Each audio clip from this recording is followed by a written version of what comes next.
대림절 세 번째 주일, 오늘 말씀의 제목은 보는 날을 기다리며라는 제목으로 하나님 말씀 증거하도록 하겠습니다.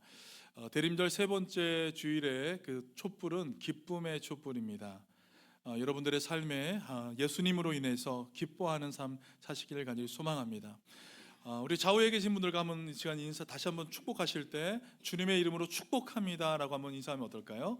주님의 이름으로 축복합니다. 아멘. 네, 축복합니다 라는 말은 우리가 일상에서 사용하기 힘들죠. 근데 여기 교회에서는 이 축복합니다 라는 말을 마음껏 사용했으면 좋겠습니다. 지난주에 우리가 살펴봤던 인물이 있었습니다. 누구였습니까, 여러분? 안나, 여선지자 안나에 대해서 살펴봤어요. 예수님이 태어나시고 나서 가장 먼저 예수님을 반겼던 사람, 시므온과 안나. 지난주에 안나를 살펴봤고요. 오늘은 이 시므온에 대해서 저희가 살펴보려고 합니다. 사무엘 베케트의 희곡, 고도를 기다리며. 여러분 이 책 보신 적 있으십니까? 아마 나이가 좀 있으신 분들은 이 말들을 다 아마 아실 것이라 생각이 됩니다. 이 고도를 기다리며, 처음에 창공, 하늘 이걸 바라보며 이렇게 생각했는데 그게 아니죠. 고도라는 인물, 그 존재를 막연히 기다리는 두 남자의 이야기를 담고 있는 책입니다. 이들은 고도가 누구인지도 모르고요, 또 왜 기다리는지도 분명하지가 않습니다. 그저 고도가 오기만 하면 자신들의 삶이 달라질 것이라는 이러한 희미한 기대 속에서 하루하루를 보낼 뿐입니다. 그러나 이야기가 끝날 때까지 이 고도는 나타나지 않습니다. 참 재밌습니다. 그들의 기다림은 계속되었지만 그 기다림은 허무로 남게 되었어요. 저는 이 책에서 이러한 질문이 나온다고 생각이 됩니다. 인간은 도대체 무엇을 기다리며 살아가는 존재인가? 그렇죠? 끊임없이 기다렸던 두 사람, 그러나 결국 고도를 만나지 못했습니다.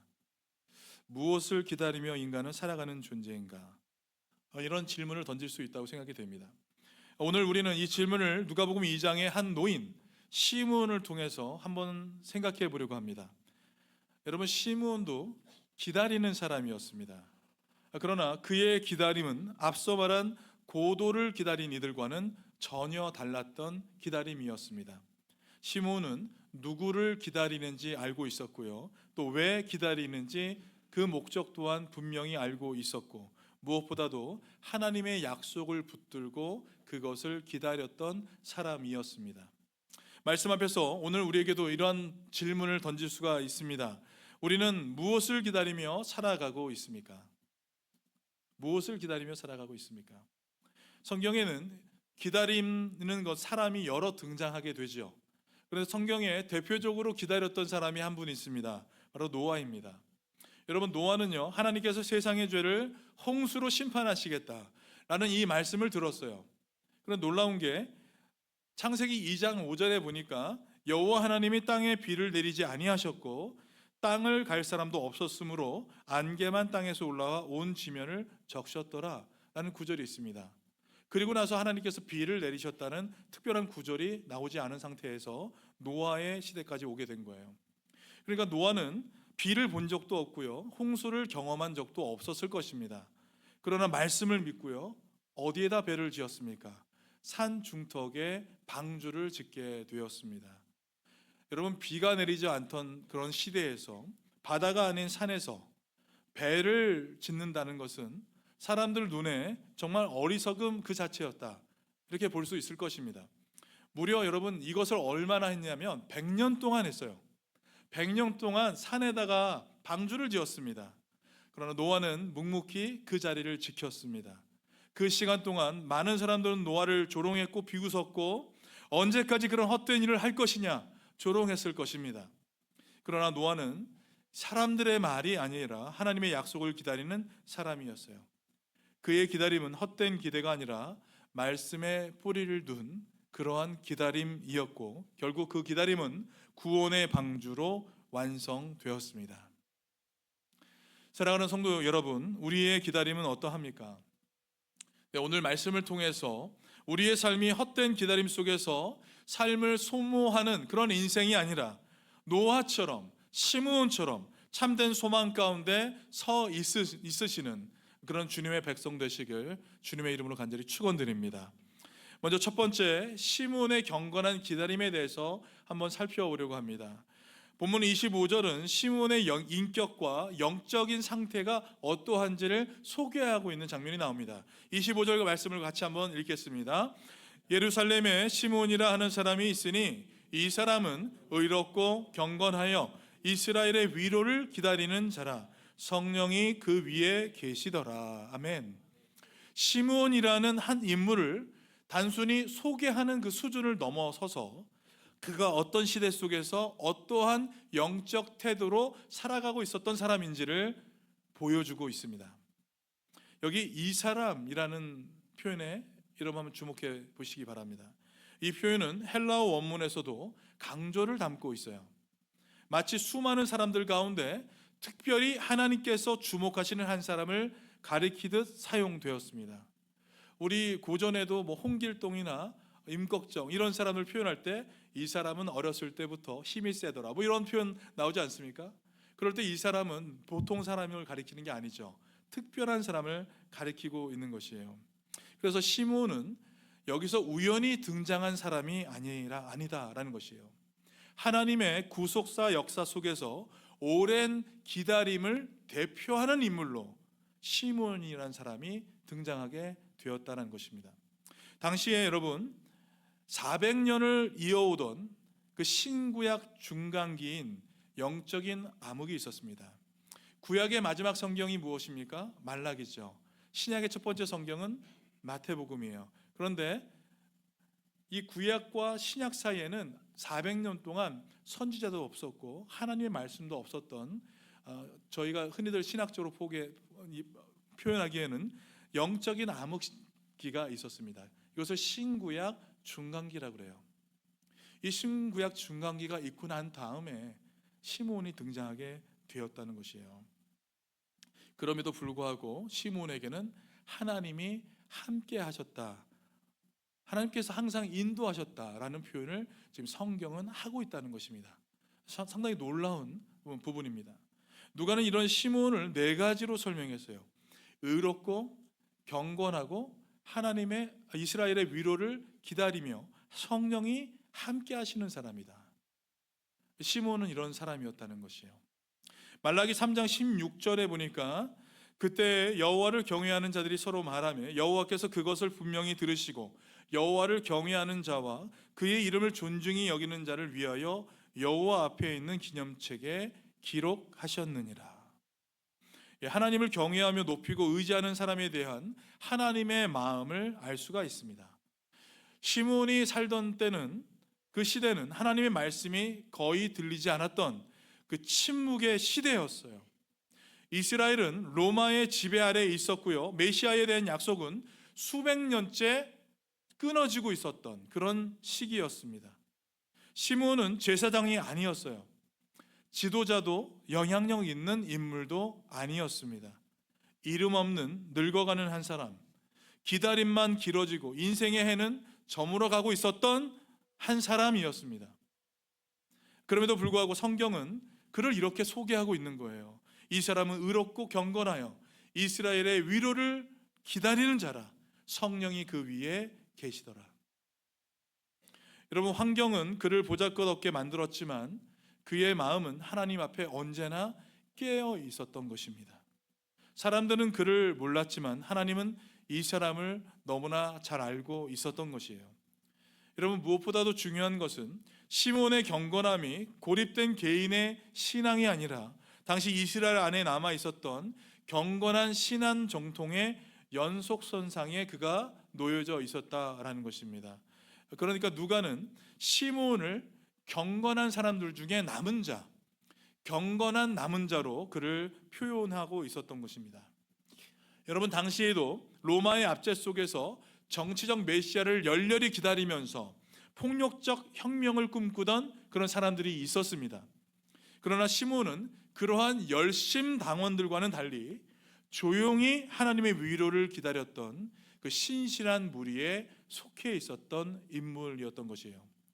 여러분, 신학자들은 이 시므온과 같은 사람들을 가리켜서 무엇이라고 했냐면 땅에 고요한 자들이다, 이 땅에 고요한 자들이다라고 표현했습니다. 세상의 요란함 속에서도 하나님의 약속을 묵묵히 붙들고 메시아를 기다리던 경건한 사람들을 얘기한 것입니다. 시므온은 그런 경건한 남은 자 중에 한 사람이었어요. 자신이 무엇을 기다리는지 분명히 알고 있었던 그는 그가 기다린 것이 바로 하나님의 위로였다는 것을 오늘 성경은 말해주고 있습니다. 여기서 위로라는 것은 단순한 위안이 아닙니다. 하나님께서 약속하신 이스라엘의 구원의 회복을 의미하는 거예요.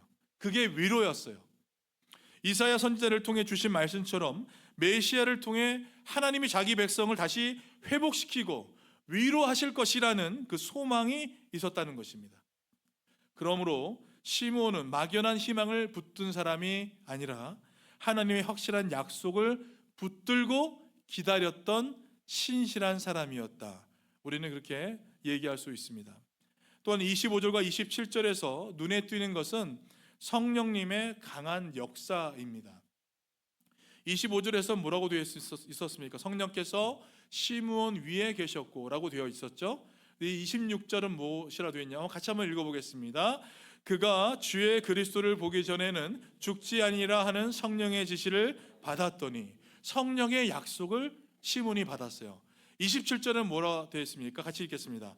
성령의 감동으로 성전에 들어가매 마침 부모가 율법의 관례대로 행하고자 하여 그 아기 예수를 데리고 오는지라. 아멘. 성령의 감동으로 그가 성전에 나가게 되었어요. 여러분, 이 짧지 않은 구절에 성령이라는 단어가 3번이나 언급되는 것은 매우 이례적인 것입니다. 이것은 시므온이 어떤 사람이라고 얘기하고 있는 것이에요. 철저히 성령의 인도하심을 받은 사람, 성령이 그 위에 임했던 사람이라는 것을 보여주고 있는 것입니다. 여러분, 우리 역시 성령의 감동으로 날마다 성령이 우리 위에 임하는 사람 되시기를 간절히 소망합니다. 여러분, 시므온이 성령의 감동으로 성전에 들어가서 누구를 만났어요? 예수 그리스도를 만났어요. 여러분, 우리의 인생에도 성령의 감동으로 하나님께서 만나게 해주시는 그 사람들 만나기를 간절히 소망합니다. 하나님이 이끌어 주시는 그 만남, 그런 만남이 우리 삶 가운데 있기를 소망합니다. 시므온의 기다림은요, 그저 소극적이고 수동적인 그런 시간이 아니라 말씀과 성령으로 충만한 기다림의 삶을 살았던 시간이었습니다. 의롭고 경건한 인격으로 약속의 말씀을 붙잡았고 성령의 음성에 민감하게 순종하며 따라갔던 사람이었습니다. 그리고 하나님의 때가 이르자 성령께서 시므온을 성전으로 이끄셨고 그토록 기다리던 메시아 예수를 안게 되는 그런 영광을 누리게 되었습니다. 여러분, 이 시므온이 어떤 사람인지 아세요? 이 사람은 하나님을 아는 사람이에요. 여러분, 하나님을 아는 사람이 있습니까? 이 사람은 하나님을 아는 사람이었어요. 여러분, 너무나 멋진 표현 아닙니까? 하나님을 아는 사람 시므온. 사랑하는 성도 여러분, 시므온의 삶은 기다림의 연속이었지만 결코 헛된 시간이 아니었습니다. 하나님과 동행하는 기다림을 통해 날마다 그는 믿음이 깊어졌고 성령의 음성에 익숙해지게 된 것입니다. 여러분, 인도에서 사역했던 스탠리 존스 선교사의 일화가 있어요. 젊은 나이에 인도로 갔습니다. 열심히 복음을 전도했어요. 열심히 자기가 할 수 있는 최선을 다해서 복음을 전했습니다. 그런데 그들이 회개하지 않고 복음을 받아들이지 않는 모습을 보게 되었습니다. 그 현실 앞에서 얼마나 낙심이 되는지 사과나무 그늘 아래에서 누워서 하나님께 물었어요. 하나님, 왜 이렇게 열매가 없습니까? 그때 하나님께서 스탠리에게 얘기하십니다. 스탠리 존스, 피곤하지? 지쳤지? 예, 하나님, 지쳤습니다. 왜 지쳤느냐? 복음을 전해도 도저히 이 사람들이 예수님을 믿지 않습니다. 아무런 열매가 없습니다. 그때 하나님께서 스탠리 존스에게 이렇게 얘기하셨다고 합니다. 이 사과나무를 봐라. 곧 아름다운 열매가 맺히게 될 것이다.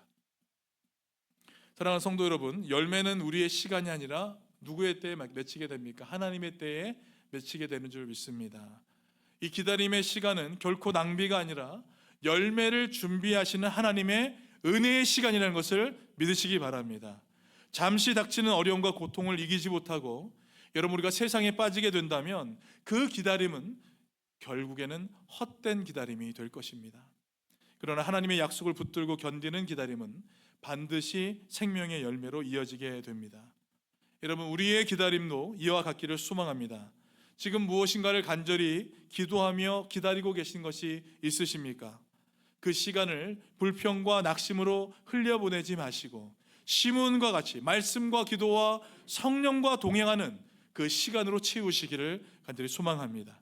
시므온은 그 당시 아무에게도 주목받지 않았던 사람, 잊혀져가는 노인에 불과했을지 모릅니다. 그러나 하나님은 그를 주목했고요, 그의 품에 메시아를 안겨 주었습니다. 시므온처럼 하나님이 약속하신 것을 확실히 붙들고 경건하게 기다리는 이 사람에게 주님은 반드시 가장 좋은 때에 가장 선한 방식으로 응답하시고 그 앞에 나타나 주실 줄 믿습니다. 아멘. 두 번째는 약속의 성취와 구원의 빛에 관한 말씀이에요. 28절과 32절 말씀인데, 성령의 인도하심으로 아기 예수를 품에 안은 시므온이 벅찬 감격에 휩싸이게 됩니다. 28절 말씀 같이 한번 읽겠습니다. 시므온이 아기를 안고 하나님을 찬송하여 이르되, 아멘.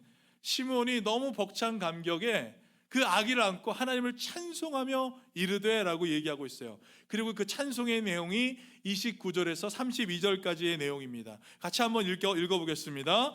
주제여, 이제는 말씀하신 대로 종을 평안히 놓아 주시는도다. 내 눈이 주의 구원을 보았사오니 이는 만민 앞에 예비하신 것이요 이방을 비추는 빛이요 주의 백성 이스라엘의 영광이니이다. 아멘.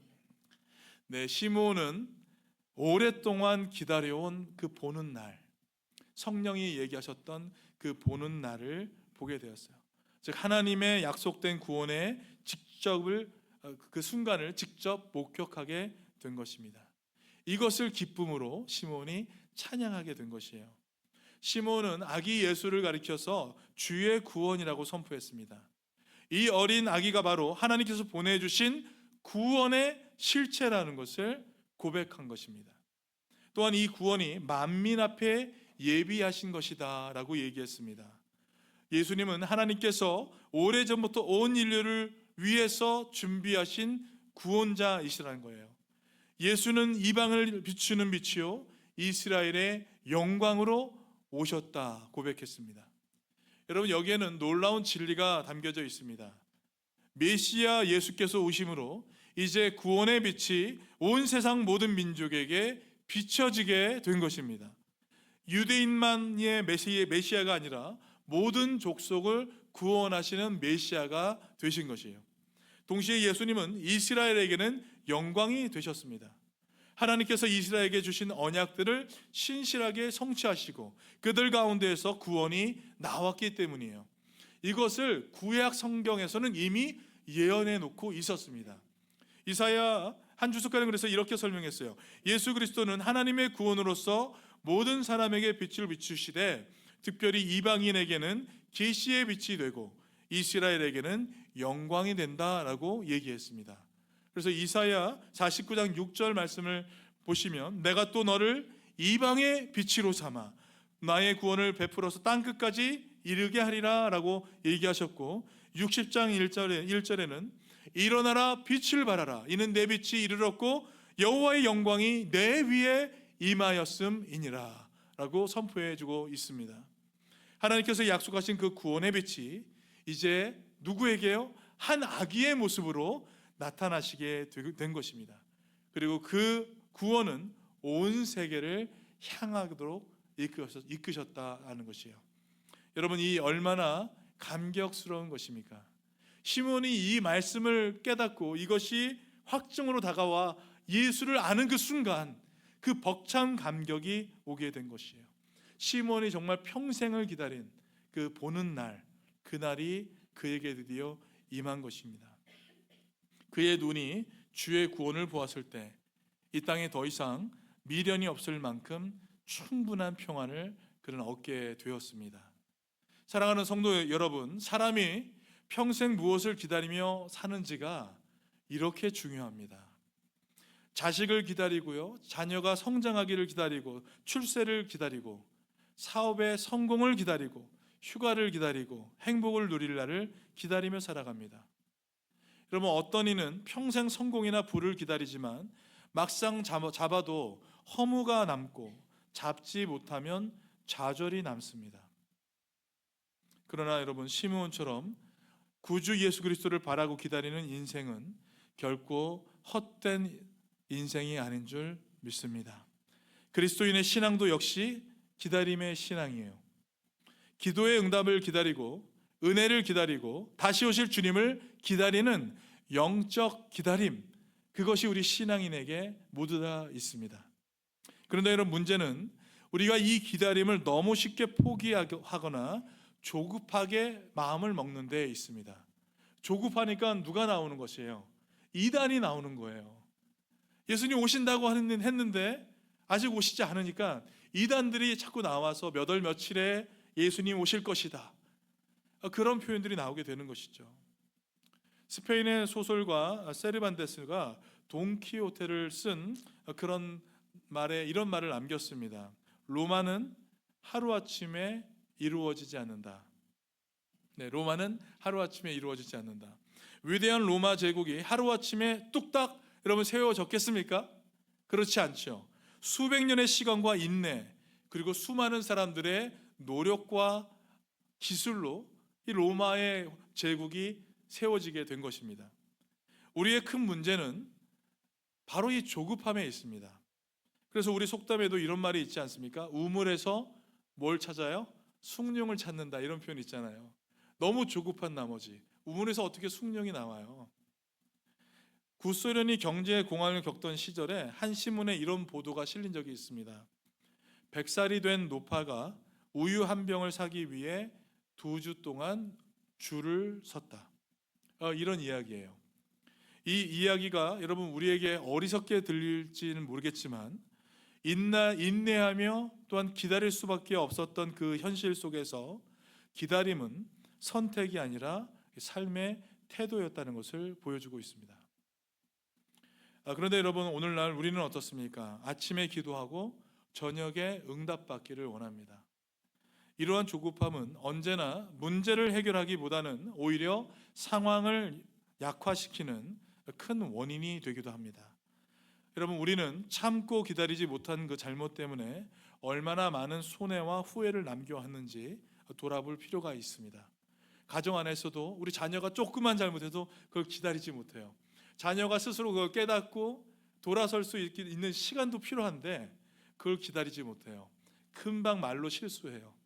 그리고 돌아서서 또 후회합니다. 여러분, 이런 우리에게 던질 수 있는 질문이 있어요. 그럼 우리는 무엇을 기다려야 하는 것일까? 또 무엇을 기다려야 기쁨을 얻게 될까? 여러분, 예수님을 만나는 그 순간 우리의 영혼은 가장 깊은 만족과 평안을 누리게 될 줄 믿습니다. 시므온이 아기 예수를 품에 안고 뭐라고 했어요? 주제요, 이제는 주의 말씀대로 종을 평안히 놓아주시는도다, 그렇게 고백했습니다. 이제는 정말 죽어도 여한이 없습니다, 이런 표현 아니에요? 우리도 주님을 모신 산속에서 죽음조차 두렵지 않은 그런 참된 평안을 누리게 될 줄 믿습니다. 우리가 인생에서 무엇을 기다리고 소망하든지 결국 우리 궁극의 소망은 누구십니까? 우리 주 예수 그리스도이십니다. 예수님을 기다리는 삶, 그리고 예수님을 맞이한 삶이야말로 가장 복되고 영광스러운 삶이 될 것입니다. 여러분, 이 진리를 늘 마음에 새기면서 어떠한 상황 속에서도 주님을 바라보고 소망의 끈을 놓지 않고 조급해하지 않으며 그 주님만을 바라보며 기다리는 그런 삶을 살아가시길 주님의 이름으로 축원드립니다. 마지막 세 번째는 33절에서 35절의 말씀이에요. 구원의 갈등과 참된 소망입니다. 33절 말씀을 우리 같이 한번 읽겠습니다. 그의 부모가 그에 대한 말들을 놀랍게 여기더라. 시므온의 예언을 들은 예수님의 부모님들은 놀라고 감격하게 됐습니다. 그런데 시므온은 거기서 끝나지 않았어요. 이 다음에는 마리아를 향해서 의미심장한 예언을 이어가게 됩니다. 34절 말씀 같이 함께 읽겠습니다. 시므온이 그들에게 축복하고 그의 어머니 마리아에게 말하여 이르되 보라, 이는 많은 사람을 패하거나 흥하게 하며 비방을 받는 표적이 되기 위하여 세움을 받았고. 시므온은 이 아기 예수께서 장차 어떤 이들에게 넘어짐이 되고 또 어떤 이들에게는 일어남이 될 것이다 라고 예언해 주었습니다. 예수님의 오심으로 인해서 사람들의 운명이 극명하게 갈라지게 될 것을 보여주고 있는 것입니다. 예수님을 믿고 영접하는 이들에게는 구원의 길, 생명의 길이 열리게 되겠지만 그를 거부하는 이들에게는 심판과 넘어짐이 있을 것이다 라는 것이요. 결국 예수님 앞에서 모든 사람은 결단의 자리에 서게 될 것이다 라는 의미입니다. 주님을 영접해서 일어서든지 거부하여 넘어지든지 그 중간은 없다라는 것이에요. 중간지대는 없습니다. 또한 시몬은 예수님을 가리켜서 비방받는 표적이 될 것이다 얘기했습니다. 예수 그리스도께서 세상의 참빛으로 오셨지만 많은 사람들에게 오해를 받게 될 것이고 조롱을 받게 될 것이고 대적과 박해를 받게 될 것을 예언하고 있었던 것입니다. 실제로 예수님은 공생애 동안 종교 지도자들에게 또 세상으로부터 끊임없는 반대를 받으셨고 그러자 마침내 십자가에 달려 돌아가시게 되었습니다. 그러나 여러분, 이 모든 과정조차도 하나님의 구원 계획 안에 있다는 것을 시므온은 이미 내다보고 있었던 것입니다. 35절에 더 깊은 말씀을 전하고 있어요. 같이 읽겠습니다. 또 칼이 내 마음을 찌르듯 하리니 이는 여러 사람의 마음의 생각을 드러내려 함이니라. 아멘. 이 말씀은 마리아에게 닥칠 개인적인 고난과 고통을 예언한 것이죠. 장차 아들 예수께서 고난당하시고 십자가에 달려 돌아가실 때 어머니 마리아의 마음은 마치 칼에 찔리는 듯한 그런 아픔을 겪게 될 것이다 예언한 것입니다. 시몬의 예언은 메시아의 영광만이 아니라 그 영광에 이르는 길에 반드시 동반될 고난과 상처까지도 포함된 균형 잡힌 예언이라고 할 수 있습니다. 아기 예수를 품에 안고 찬송할 때 여러분 시므온의 모습은 어땠을까요? 아마도 너무나 그 기쁨과 환희로 가득했을 것입니다. 그러나 동시에 그는 앞으로 펼쳐질 고난의 그림자도 함께 보고 있었던 것입니다. 그럼에도 불구하고 시므온은 흔들리지 않았습니다. 왜냐하면 고난마저도 하나님께서 구원의 일부로 사용하실 것을 믿었기 때문입니다. 예수님은 환영만 받는 무통의 구세주가 아니라 십자가의 고난을 통해 우리 죄를 대속하신 고난의 종 메시아이시기 때문입니다.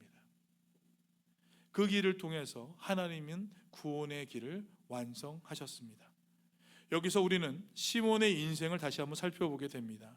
시몬은 단지 약속을 기다린 사람일 뿐만 아니라 노년에 이르기까지 하나님의 도구로 쓰임받은 사람이라는 것을 볼 수 있습니다.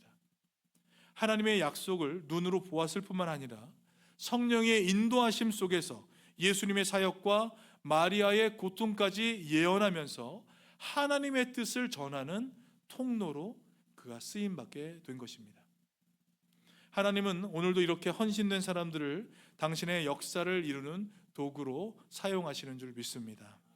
프랑스의 여러분 한 작은 마을에 두 손을 활짝 벌린 예수님의 대리석 조각이 있었다고 합니다. 그런데 세계대전 중에 폭탄이 떨어지면서 그 조각이 산산조각이 났어요. 전쟁이 끝난 뒤에 마을 사람들이 그 조각을 다 모아서 다시 이어붙이게 되었습니다. 그런데 한 가지 문제가 생겼습니다. 끝내 이 양손을 찾을 수가 없었던 것이에요. 사람들이 고민 끝에 조각상 받침대에 이러한 글을 남겼다고 합니다. 나에겐 손이 없지만 당신들에게는 손이 있다. 그렇게 글을 남겼다고 합니다. 훗날 그 아래에는 이런 시가 덧붙여졌다고 해요. 내겐 손이 없으나 오늘 내 일을 행할 너희의 손이 있도다. 내겐 발이 없으나 사람들을 옳은 길로 인도할 너희의 발이 있도다. 내겐 입이 없으나 내가 어떻게 죽었는지 말해줄 너희의 입이 있도다. 사랑하는 성도 여러분, 오늘 우리를 부르신 그 이유도 바로 여기에 있는 줄 믿습니다. 하나님은 기다릴 줄 아는 사람, 약속을 신뢰하는 사람을 통해서 하나님의 일을 이루어 가시는 줄 믿습니다. 하나님의 도구로 쓰임받기 위해서는 그래서 조급함이 아니라 인내의 기다림, 불평이 아니라 소망의 기다림이 필요한 줄 믿습니다. 오늘 우리 시대 역시 하나님의 위로를 절실히 필요로 하고 있습니다. 시므온처럼 하나님의 약속을 붙들고 성령 안에서 성숙해져가는 인생들 되시길 바랍니다. 소망 없이 나이를 먹는 인생이 아니라 약속 안에서 깊어지는 인생, 늙어갈수록 영적으로 또렷해지는 그러한 인생들 되시길 주님의 이름으로 간절히 축원드립니다. 많은 사람들이 인생의 황혼기에 허무와 회한에 깊이 빠지게 된다고 합니다. 여러분 맞습니까? 인생의 황혼기에 이런 마음이 든대요. 내가 무엇을 위해 살아왔나? 내가 무엇을 위해 이처럼 달려왔나? 이런 허무와 회의에 빠지게 된다고 합니다. 그러나 여러분, 시므온은 달랐습니다. 평생을 소망 중에 기다렸고요, 마침내 하나님의 구원을 보고 그는 만족하게 되었습니다. 그의 말년은 허무가 아니라 찬양이었고 두려움이 아니라 평안이었습니다. 주제여, 이제 말씀하시는 대로 종을 평안히 놓아주시는도다. 여러분, 우리도 이처럼 복된 기다림의 여정을 살아나가시길 간절히 소망합니다. 말씀을 맺겠습니다. 오늘 우리는 한 가지 질문 앞에 섰습니다.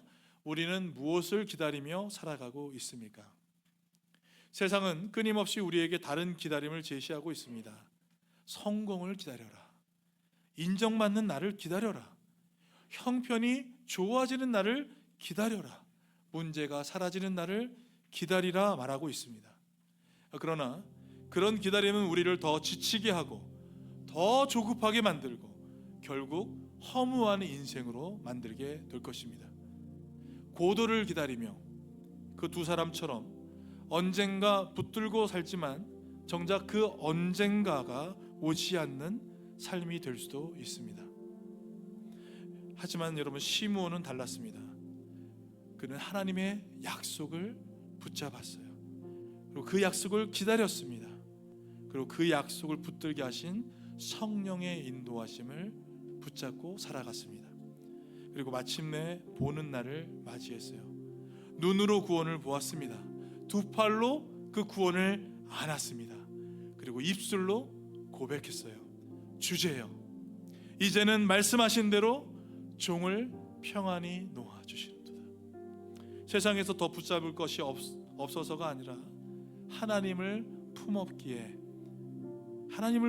놓을 수 있었던 고백이었습니다.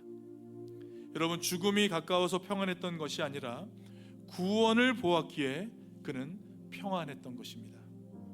사랑하는 성도 여러분, 오늘 대림절 세 번째 주일, 기쁨의 촛불을 밝히는 주간입니다.